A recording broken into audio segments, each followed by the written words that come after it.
more edition of Politics Done Right. I'm Egberto Willis, your host. Today we are here with Dr. Cedric Dark. Dr. Cedric Dark. Welcome to Politics Done Right. I am your host, Egberto Willis. This is a progressive program that will take the mystery out of politics. This is the program that will encourage you to make sure government becomes we the people. Whether you are liberal, progressive, conservative, or otherwise, you get to air your point of view. We are an independent media outlet that, unlike mainstream media beholden to corporations, we only owe allegiance to you. Remember, you can also send me a tweet at EGBERTOWILLIES. That is at Egberto Willis. Let us engage. It is Politics Done Right. Well, folks, welcome to one more edition of Politics Done Right. I'm Egberto Willis, your host. Thank you so kindly for being a part of the show. Thank you for being a part of the show, folks. Anyhow, we got a great show for you today. What is the show going to be about today? Let's go ahead and get to that right now. Title of the show, and I'm pulling it up. As you can see, I'm kind of rushing things here a bit. Kind of fell a little bit behind on getting everything ready for you guys today, but here is the show. Come on, show. Let me see what you're all about today. Anyhow, there you are. Title of the show today, The Afghanistan Fallacy-lie. Houston doctor and COVID explosion. Reporter's silly question neutered. Anyhow, folks, welcome aboard. The duck that quacks. How are you doing, my brother? Paul Fleming checking in from ATL. He said, I just had a cup. A cup of what? I don't know, but if you had a cup of something, I hope you had that cup of something in the cup that we call the Politics Done Right cup from the Politics Done Right posse. Paul Fleming, ATL, checking in. Republican-led wars are for that reason again. And, it's funny because it's funny that we had Bush come out and kind of gave a soft-handed criticism to the president after this is something that he started. The destruction of, well, let's talk about that another time. Anyhow, Michael Rudnan, welcome aboard. Michael has his daily dosage of tips. So we go here. Michael Rudnan says, Pelosi suggests January 6th panel could investigate Jordan and Banks. If you're going to scrutinize GOP reps over January 6th, start with the ones who incited the insurrectionists to storm the Capitol. Perfecto. Exactamente eso es lo que tienes que hacer. That is exactly what you've got to do. Michael Rudnan also said more than half of wild coffee species could go extinct. Scientists, climate change will destroy civilization. General populace, scientists, coffee may not survive. General populace, uncontrollable panic. We need our coffee. We need our caffeine fix. We need to have our caffeine fix. So if you have some people that just are climate change deniers, just tell them your coffee fix is at risk. It doesn't mind to them that their life is at risk and all of that. Tell them their coffee fix is at risk. And if you tell them their coffee fix is at risk, there's a good chance we'll get climate change solved. The memo, another one from Michael Rudnan, the memo. Biden gambles, he can plow through Afghan crisis. Biden has to stand up against the mainstream media drumbeat to war as they continue bowing to their military-industrial complex ad by sponsors. Senor Rudnan, perfect analysis. And if you notice today that is actually our first video. Let me make sure and see. But we're going to talk about that because what we need to have folks do right now is to start speaking up about what's going on here, folks, because Senor Rudnan is absolutely right. The military-industrial complex have all the talking heads out there. All the hosts, all of them are on the same waveform. Hell, even the old-time Obama spokespeople are coming out against Biden. Remember, Biden didn't want the surge 12 years ago. We're still in the same place. You hit the nail on the head, brother Michael. Now, what we have to do is, you don't have to like Biden. You don't have to like that Biden himself is a soft neoliberal. You don't have to like that Biden is not as progressive as we are. but the man is doing the right thing. Yes, well, you'll hear what I have to say in the video, so I won't go ahead and repeat it here. We'll go ahead and have it in the video. Michael Renard also said, diplomacy, not bombs. Anti-war voices say Afghanistan shows need to stop any further march to war. Ending the wars, they take social media pushback against the media pundits who are acting as cheerleaders for the military-industrial complex. That's on us to do. Stephen Miles, Win Without War says nearly 2 decades of military intervention and occupation did not build lasting peace. No number of bombs dropped, no length of items. You know, I read a little piece on Twitter today that said, it's great that we spent over $1 trillion. We've spent trillions of dollars to get rid of the Taliban, so that after spending trillions of dollars, the Taliban is back in power. Powerful.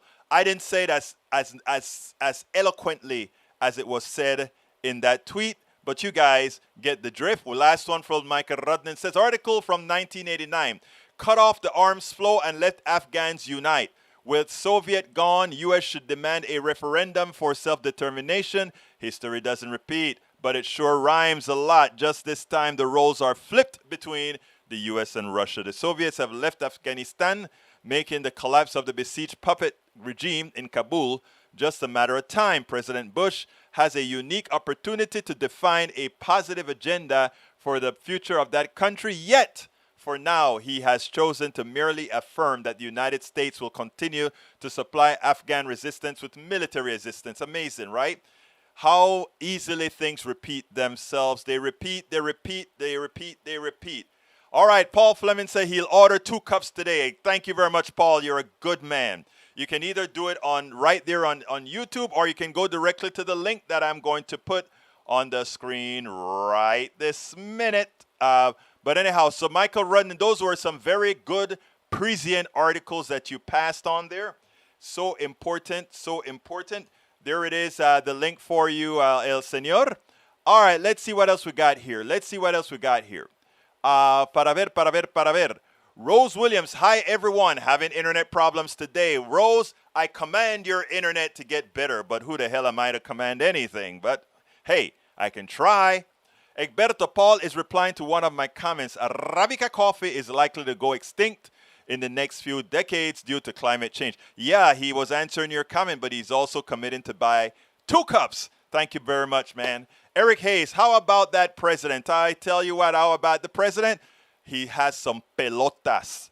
The president has some pelotas, and the way he came out and spoke yesterday, I call that pelota. Look, I'm not in agreement with Brother Biden for a lot of things, okay? But when he does a good thing, he does a good thing. Hey, all, not on FB, it's Screw It Today. Sorry to hear that. Sorry to hear that. How about Eric Harris? How about Harris? What's wrong with Harris? I think she's fine. How about that Psaki? I think Psaki is great. Best press secretary in my lifetime. Better than any guy or any previous person that took that position. The duck that quacks says, I fear for the people on the Caribbean islands. I do. Do you know that is where my folks were before they migrated? Well, you know, all our folks with this melanin comes directly from Africa to this part of the world. And then my people ended up in the Caribbean, and from the Caribbean to the Panama Canal. So that's why I called myself a black Caribbean Latino, porque estoy Latino de Panama, Caribbean from Jamaican descent and other Caribbean islands descent, and of course from originally the motherland, Africa. But then again, all of us are from the motherland, Africa. Whatever your hue, just a few generations or millennia apart. Eric Hayes says, what a catastrophe. I don't think it's a catastrophe. It always looks like this. You're going to leave a place that you shouldn't have been in the first place. Daniel Ledo replying to Eric, a national treasure, we should retire his number. Yes, we should. Because I tell you what, if that $3.5 trillion human infrastructure and that $500 billion hardware infrastructure plus the other incidentals go through, he would only be second likely to El Señor Roosevelt, right? What are Roosevelt's call letters again? Not RFK. Come on, help me out, guys. Anyhow, Carl Cox. Too many people who don't know what combat is all about. I've never served in the military, but what combat entails. Let me tell you something. I've never served, but I have relatives not only who have served in both the United States military, Panamanian military, and I've had people who've died for the United States in Vietnam, in Korea, and also in Iraq, folks that have gotten seriously hurt, family of mine. So we did our part as well from a familial point of view. War is no fun. War is silly. War is, as Roberto told me yesterday, Berto, you know what the truth is? War is a money maker for a few as others do all the sacrificing. Roberto Lewis made that very clear. Hey, Eric Hayes says, lots of reporters can't get home and no encouragement from President Biden. That is, look, these reporters signed up for a task, and yes, they can get home, especially now. The Taliban is not stopping anybody because the Taliban wants to save face. They want the world to believe that they're good people. Hell, they convinced Donald Trump they were good people. That's why the Secretary of State has pictures, Trump's Secretary of State, Pompeo, has pictures next to the mullah, next to the Taliban. He is in all over the place with pictures with the Taliban. So hey, if it's good enough for El Presidente Trump, I don't see how bad things could be for Biden, who's not taking pictures with them. He's saying, I'm just getting the hell out of a place that I shouldn't have been in the first place. All right, Afghanistan has had a war, mostly civil, since what? 1970? No, breach. Even before, Afghanistan is one of those places that are simply a warlord's place. Anyhow, continuing. Bridge MCP, I don't think I saluted you. Welcome aboard, Bridge. Eric Hayes says, collateral damage, a lot of collateral damage. When the United States invaded Panama, I think a dozen or so Americans got killed, right? And it's funny because they were stuck in the mud. The amphibious landing came and they didn't realize that the Bay of Panama was, when there's low tide, it is like miles of mud, right? Yeah, several thousand feet of mud. And they got stuck in the mud. And Panamanians came out there and helped the American soldiers that were invading Panama to knock out Noriega. They helped them come on board, and then the soldiers shot at them. It's funny. It was amazing. But anyhow, when the soldiers came into Panama to get Noriega was the only person they were trying to get. 10,000 Panamanians paid the price. My father was on the ground in Arco Iris under the bed, running as missiles were flying over his head to destroy the fuerte, the place where all the military establishments were. They sent the stealth fighter into the Quince Piso in Colon because they claimed people were shooting out of the building. So they blew the top of the building off. They blew up Marañón. No, not Marañón. I don't remember the name of the town, where they killed nearly over 10,000 people if you count Colon, David, and Panama City. Okay? So let's not talk about collateral damage, the little collateral damage that we may have, because I tell you, when we go into a place, we go in with maximal force without regards to who gets killed. We can tell you that because those of us from Central America, those of us from these other countries have lived it. It's not something we've heard of, we've lived it. Paul Fleming, when you're drawing down on war, it's likely start one. It's like starting one. It's messy. Exactly right. Michael Rudnan says over 1,400 confirmed dead, 6,000 injured, and 30,000 families homeless in the Haiti destruction. And Haiti is getting such a FDR. Thank you to Doug that quacks. FDR is what I was looking for. Franklin Delano Roosevelt. Suffering breeds compassion, some say. Some of the same people who are now focusing on keeping troops in Afghanistan to protect U.S. seem uninterested in stopping the spread of disease. Thank you. E2247, that's who that's from, and thank you for the heads up, duck that quacks. E2247 says the spread of the disease that has already killed over 620,000 of us and that is once again raging, also the same people currently expressing concern of Afghanistan. Exactly. Yvette Avery Herod, welcome aboard, our union specialist. E2247, do Republicans suffer? Do they breed compassion? Yes, they do. Many of them do. Many of them absolutely do. Lee Grant, we will be seeing violence images from Afghanistan that will be attributed to Biden for months. No, yes, the right will attempt to attribute it to Biden.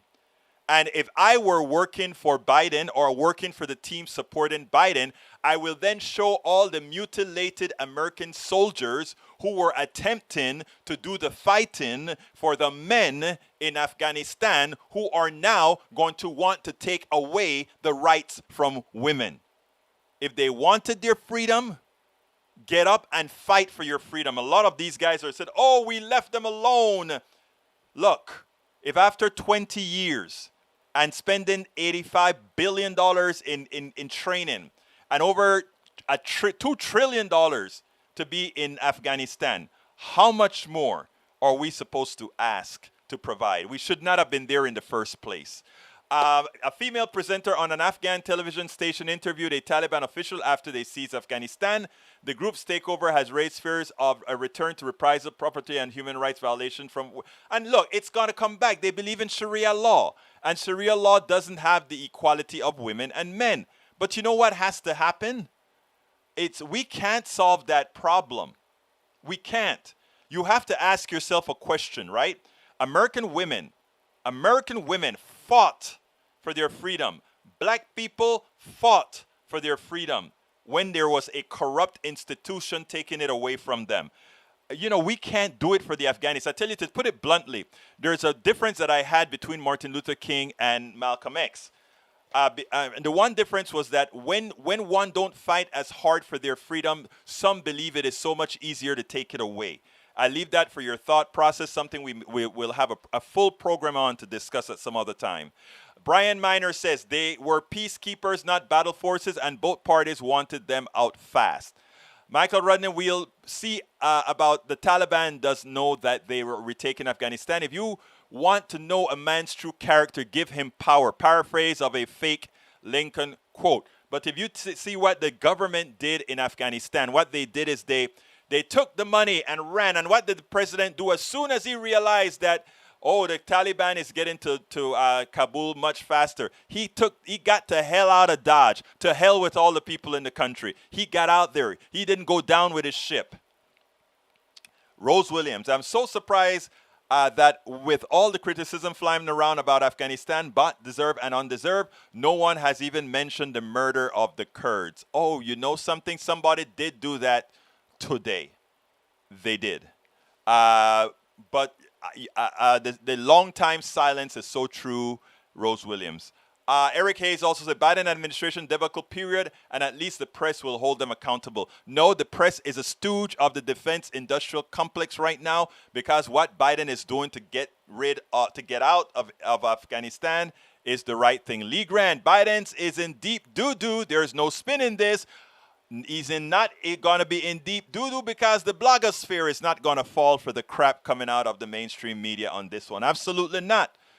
So Bush got us there. Trump made friends with the Taliban and start the withdrawal, yet Biden continues it, and his fault. Again, we're not going to allow it to happen. Here is from Norman Reynolds. The Afghanistan Mujahideen got support from the U.S. to oust the Russians and were later abandoned by the Republicans before they were able to establish a government. True. Daniel Ledo says,